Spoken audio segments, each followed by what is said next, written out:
काय झालं नरसिंहाच्या सुटकेचं? आत्याबाई, आपल्या पदरी पुन्हा निराशाच आली आहे. कोण आहे कोण तू? कुठं आली? साडीवरनं भिकारीन तर नाही वाटत तू. गण्या नीट बोल. ताई तुम्हाला मारलंस तरी चालेल, पण मी तुला कायम हेच सांगणार की ती फालतू आहे म्हणून. डोक्याचा त्रास काही केल्या कमी होत नाहीये वाकनीस.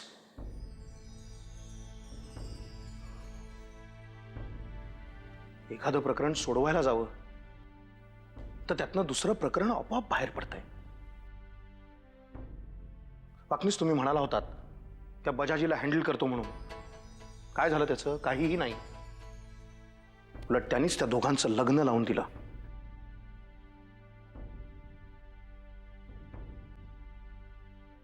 मला माफ करा वामनराव. मलाच कळत नाही असं कसं झालं.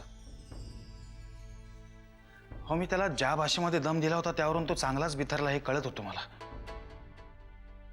पण त्याची मजल इथपर्यंत जाईल असं वाटलं नव्हतं. वाकनीस, मला वाटतं आपण आता हे चर्चा करणं, दम देणं सगळं थांबवूया. सरळ कोर्टात केस करूया. नाहीतरी आपण केस जिंकणारच आहोत. मग कशाला स्वतःच्या जीवाला त्रास करून घ्यायचा? बरोबर बोलताय वामनराव. हो, पण सुमित्रा वहिनी असताना परशु शेठनं दुसरं लग्न केलंय. हे जर बाहेर कळालं तर नामुष्कीची वेळ येईल आपल्यावर. तेच तर आहे ना. सुमित्राच्या आयुष्याचा प्रश्न आहे. तिचा तर विचार करायलाच हवा ना. पण या प्रकरणामध्ये लगोलग पावलं उचलणं योग्य होणार नाही असं मला वाटतंय. सध्या आपण साहेबांच्या सुटकेवर लक्ष केंद्रित करूया, कारण साहेबांच्या जीवाचा प्रश्न आहे. तिथे उशीर करून चालणार नाही. एक काम करा, तुम्ही मंत्रालयातनं जाऊन आलात की लगेच मला फोन करा. परशूचं काय करायचं ते नंतर बघूया. ठीक आहे, येतो मी.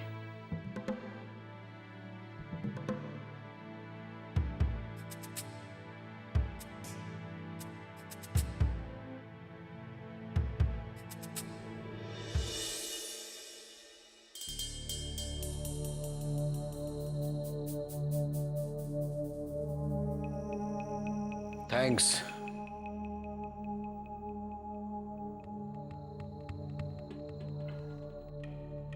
एखाद्याला उगाच त्रास देणं माझ्या बाबांच्या तत्वात नाही, आणि त्यामुळे आमच्याही. आणि तसंही आता तू आमचा कैदी नाही आहेस, तेव्हा तुझी एवढी तरी काळजी घेतलीच पाहिजे. काळजी? नंदिनी, सत्य किती विचित्र असतं नाही. म्हणजे तिथे माझ्या घरची मंडळी काळजीत असतील की मी कुठे आहे. उग्रवादी म्हणजे भयंकर माणसं, ते माझ्याशी कसे वागत असतील. आणि इथे इथे तुम्ही माझी इतकी छान काळजी घेताय. लोकांना सत्यापर्यंत पोचायचंच नसतं. एकदा कानफाट्या नाव पडलं ना की लोकांसाठी आयुष्यभर आपण कानफाट्याच असतो. पूर्वी एखादा माणूस कसा होता, जसा होता त्यानंतर तो बदलला का, हे सत्य लोकांना जाणूनच घ्यायचं नसतं. मला वाटतं नंदिनी, उगाचच तुम्हाला किंवा लोकांना दोष देण्यात काय अर्थ आहे. प्रयत्न दोन्ही बाजूनी व्हायला हवेत, तुमच्याकडूनही आणि त्यांच्याकडूनही. कारण शेवटी आपण सगळे माणसंच आहोत. एकाच देशात राहणारी, एकाच राज्यात राहणारी, एकच भाषा बोलणारी. जाऊ दे ना, पुन्हा नकोच तो विषय. एकदा आपण बोलायला लागलो की मग बोलतच राहतो. नंदिनी, एक विनंती होती, मान्य करशील? जानकीची खूप आठवण येते मला. तिची परिस्थितीही नाजूक आहे, तुलाही माहिती आहे. मला मला एकदा तिच्याशी बोलता येईल? काय नाही, तिला फक्त एवढंच सांगायचं की मी इथे सुखरूप आहे, माझी काळजी करू नकोस. फक्त एवढंच बोलेन मी तिच्याशी. येईल मला बोलता.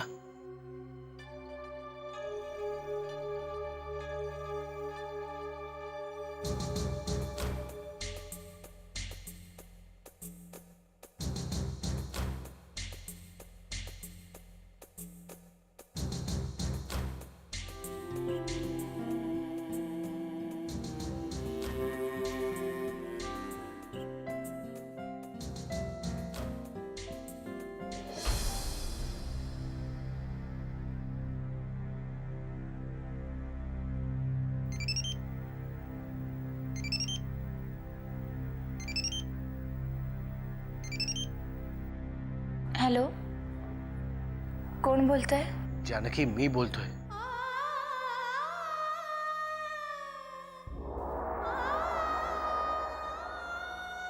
मी म्हणजे? बऱ्याच दिवसांनी बोलतोय ना. खूप दिवसांनी नाही, खूप वर्षांनी बोलल्यासारखं वाटतंय. कुठे आहात तुम्ही? आता झाली आहेत ना सगळी बोलणी. या ना आता लवकर परत. जानकी, म्हणूनच फोन केला. मी येतोय आता. इतर कोणासाठी नाही, फक्त तुझ्यासाठी येतोय. फक्त तुझ्यासाठी. हॅलो हॅलो हॅलो, बोला ना. Hello hello.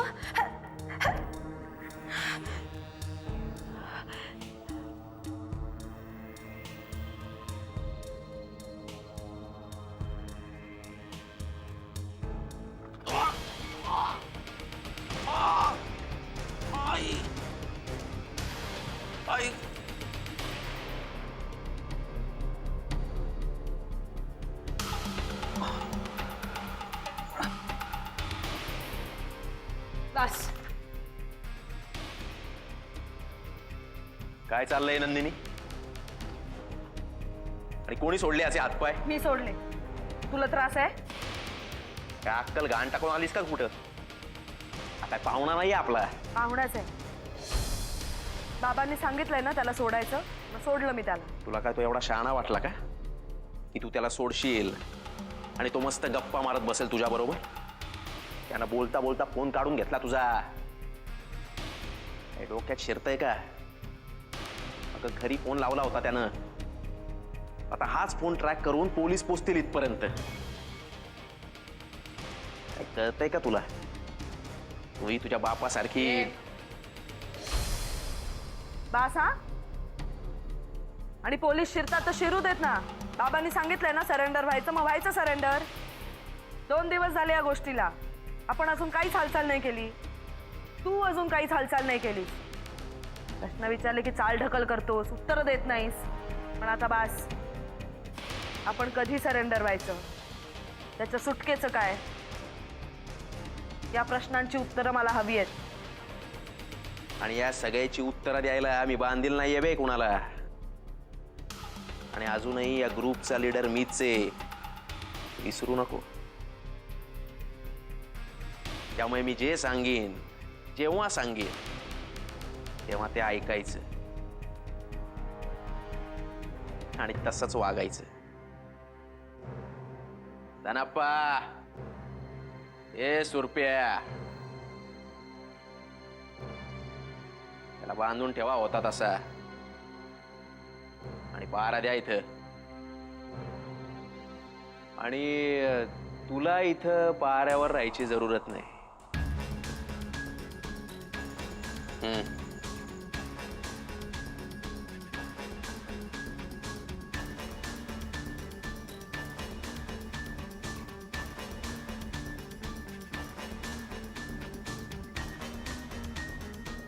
आत्याबाई, हा वामन दादा. काय ग? आत्याबाई. अशी धावतीयस का अशा अवस्थेत? काय झालं? अहो, बातमीच अशी आहे की मी थोड्या वेळासाठी सगळं विसरून गेले होते. जानकी, काय झालंय? जानकी, काय ग जानकी? काय झालं? सगळ्यांना का बोलवून घेतलंस? अमृता यांचा फोन आला होता. काय? कधी? हे काय आत्ता, म्हणून तर धावत धावत आले. आले ना. जानकी, नक्की दादाचाच फोन होता ना? म्हणजे स्वप्न वगैरे पाहत नव्हतीस ना? अहो खरंच यांचा फोन आला होता. हे बोलले माझ्याशी. काय बोलले बाबा? नीट ऐकू येत नव्हतं, पण ते म्हणाले की मी बोलतोय म्हणून. मला तेवढंच ऐकू आलं. जानकी अगं कुठल्या नंबरवरून फोन आला होता? माहित नाही. दे इकडे, दे फोन मला बघू दे. ज्या नंबरवर आला होता तिथे कळेल ना. त्या फोन जर कुठून आला होता कळलं ना, खूप मोठं काम होईल आपलं.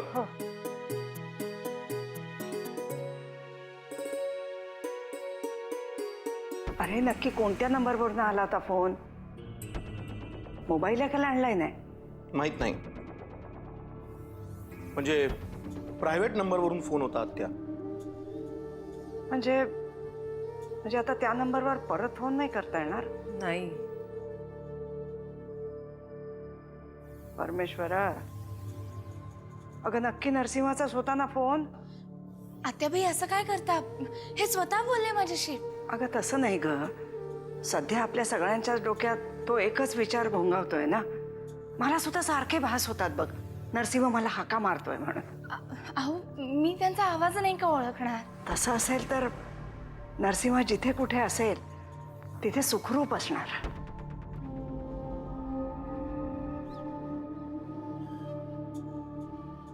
आपण वाट पाहूया त्याच्या फोनची. म्हणजे कदाचित दादा पुन्हा फोन करेल.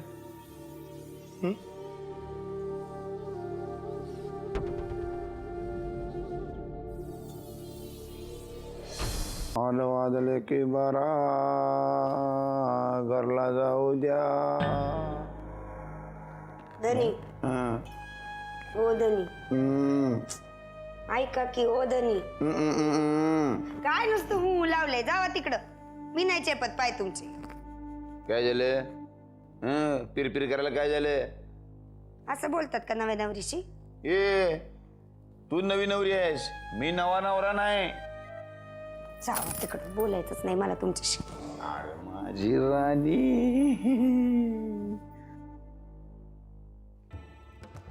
गंमत केली का तुझी? एवढं बी कळत नाही होय? बोल बोल माझी राणी, काय पाहिजे तुला? नाही, मला इथं घरातलं कटाळा आलाय. माझ्याशी धड कुठे बोलत पण नाही. जा तिकडे गावाकडे. कुणी अडवले? अहो गावाला नाही जायचंय मला. मग ते लगीन झाल्यावर नवरा बायको जातात ना हनीमूनला. लोणावळा, खंडाळा, कोल्हापूरचा पन्हाळा. छी, असल्या भिकारड्या ठिकाणी नाही जायचा.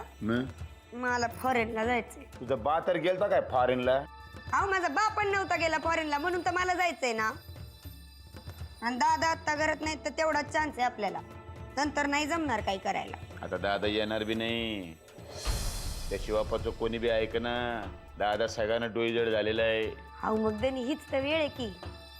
जाऊ की हो, मला घेऊन जा की फॉरेनला. ये कटकट करू नको. आधी नवऱ्याची सेवा कर. चांगली सेवा केली तर चांगला मेवा मिळणार फॉरेनचा.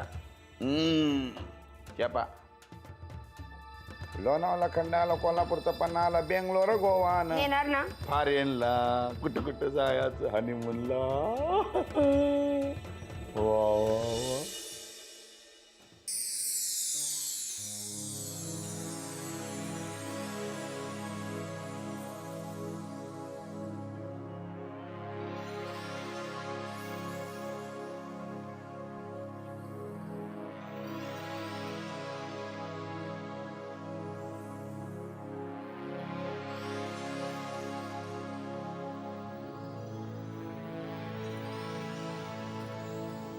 मामन दादा,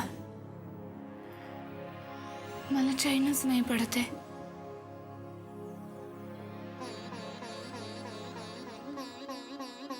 काय करावं काही कळेनासं झालंय. मी वाकनीस काकांना फोन केला होता. ते मेजर विक्रम, त्यांनाही कळवायला हवं सगळं. हो, मी त्यांना फोन करत सुद्धा होते, पण त्यांचा फोन लागला नाही.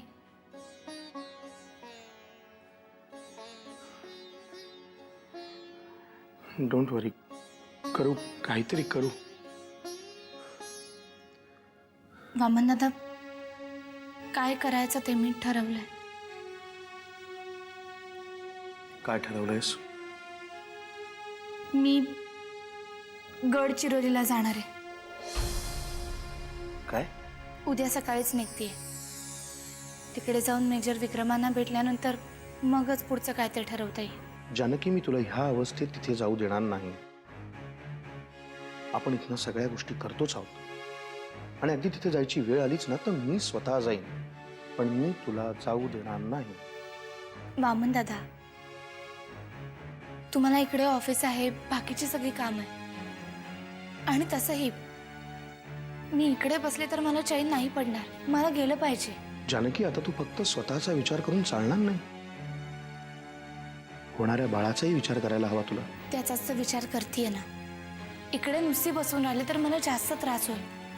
अगं पण जानकी, वामन दादा, आणि मी काही एकटी नाही जाणार. वाकनीस काका असतीलच ना माझ्या बरोबर.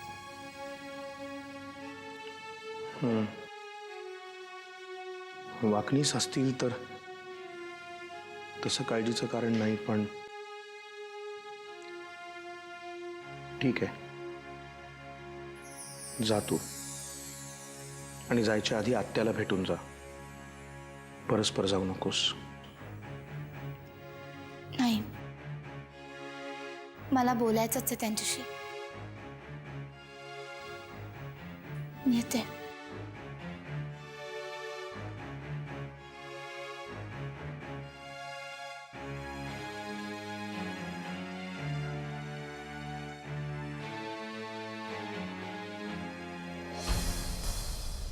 वहिनी साहेब, अशा अवस्थेमध्ये इतक्या दूरचा प्रवास करणं कितपत योग्य आहे?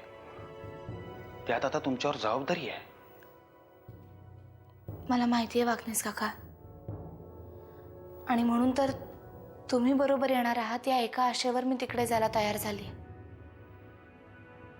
मी आहेच तुमच्याबरोबर, पण तरी पुन्हा एकदा विचार करा. विचार करूनच बोलतीये. तुम्ही फक्त माझ्या बरोबर चला. वहिनी साहेब, मी कायमच तुमच्याबरोबर असेल, काळजी करू नका.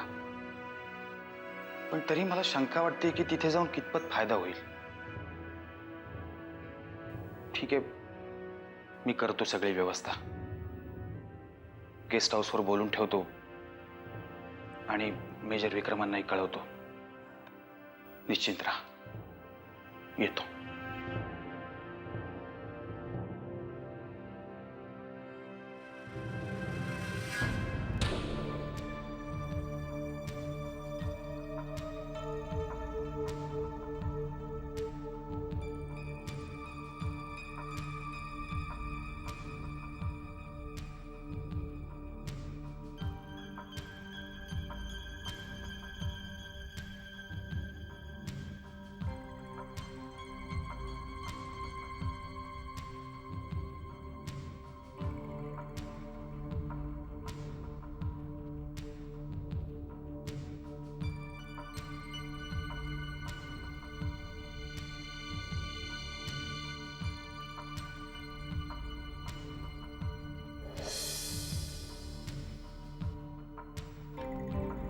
एवढ्याशा पैशांसाठी विकली गेली होती.